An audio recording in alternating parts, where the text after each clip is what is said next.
affected by it. I get depressed sometimes by social media. Certainly in this day and age, nearly everyone has a social media account or many of some form, but the dangers of these platforms on adolescent minds have one of the nation's top psychology groups calling for protections now for children. Well, the director and chair for Texas A&M University Central Texas Nursing says the responsibility for limiting what could be adverse interactions falls on not only the social media companies, but parents as well.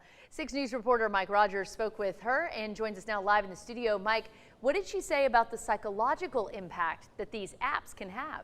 Yeah, guys, the American Psychological Association is calling on tech companies to take more steps to protect adolescents and say age restrictions are alone not enough.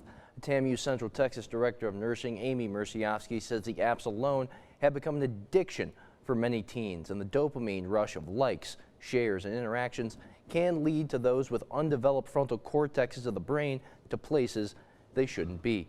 Murciowski argues the responsibility to help disengage adolescents from the addictive experiences falls on parents and social media companies to devise limits on time and content access while teens are using the platforms. She says if not, the prevalence of depression, behavioral outbursts, and destructive behaviors will not change.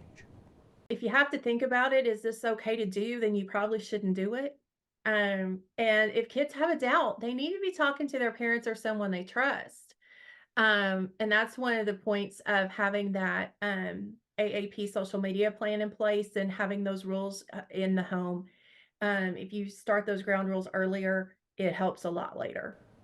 Now, Murciowski says the responsibility also lies on state and local elected officials to help safeguard these platforms to avoid injury and death, be it from a challenge online or even bullying. And Murciowski says it comes down to limiting screen time, using those parental controls available on the app when necessary, and alerting either parents or law enforcement if you encounter an unsafe situation or content online, guys. Yeah, Mike Rogers live in studio. Yes, that dopamine and the effect on our brains. Thank you, Mike.